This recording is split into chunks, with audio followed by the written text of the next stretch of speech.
You might have heard of something called the NAS Cleanliness Code, and you might be wondering, well, how does that relate to the ISO Cleanliness Code? And do I need to use it for my used oil analysis contamination program? Well, let's find out. So NAS itself stands for the National Aerospace Standard, and it refers to a specification that was developed, I think, by the US Air Force in the early 1960s. So they needed a way to measure the cleanliness of their oil.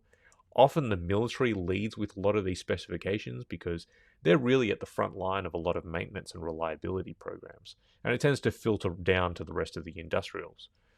So the National Aerospace Standard, I believe it was number 1638 or something like that, defines the cleanliness of an oil. It's just a different way of classifying oil cleanliness.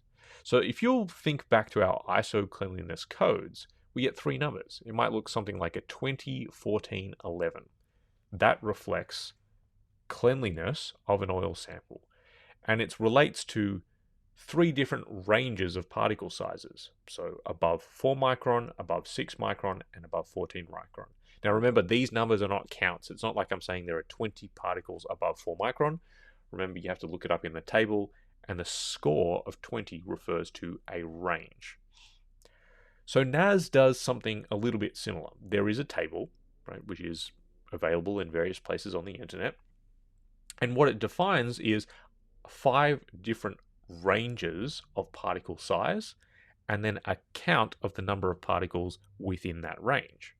So far, seems pretty similar to the ISO cleanliness spec. So, as an example, if I had, let's say, 400 particles that were between 5 and 15 micron, and I had 70 that were between 15 and 25, let's say I have 12 in the next range, 3 in the following range, and 1.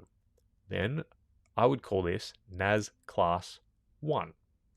This seems pretty intuitive and pretty simple. The problem or the limitation with the NAS cleanliness codes is that if, for example, in the 50 to 100 micron range, I had instead, let's say, 7 particles, which is not really that big a difference, then all of a sudden my entire NAS class gets shifted to 3 for the entire sample. So everything else has stayed the same. I simply had 4 more particles in the 50 to 100 micron range. So that's kind of a limitation of it. And you might ask, well, why on earth was it set up like that? Well, you can't really blame them. This was part of the limitations of the equipment that was available to them at the time.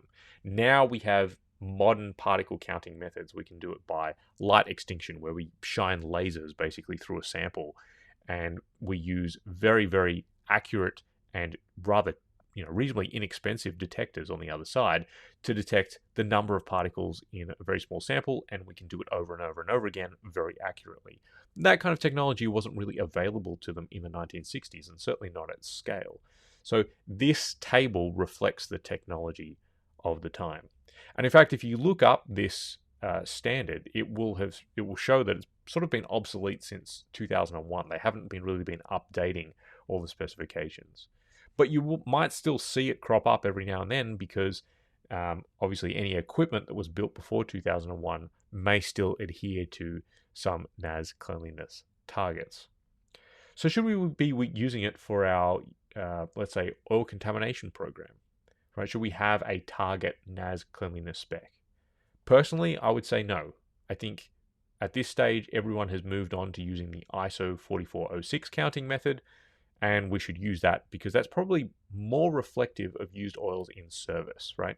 So that 4, 6, and 14 micron range is probably what we want to be targeting because remember, the tribofilms that we're trying to avoid contamination of are extremely small. So we're looking rather at that small range. If we were seeing particles in that 50 to 100 micron range, that's probably more indicative of fatigue wear that we would see on something like the PQ index. Now, where you might want to use the NAS cleanliness numbers might be in something like an oil flush program, right? In that instance, where we're trying to flush maybe things like machining swarf, or we're trying to flush large particles out of the system because let's say we have large potential deposits or varnish in the system, then we might want something that more accurately reflects some of these larger particle numbers, right? So that could be an instance in which you might want to use NAS, even though it has been obsolete for a little while. All right, so I hope that explains the differences between NAS and ISO and why we don't really see the NAS cleanliness codes all that often anymore.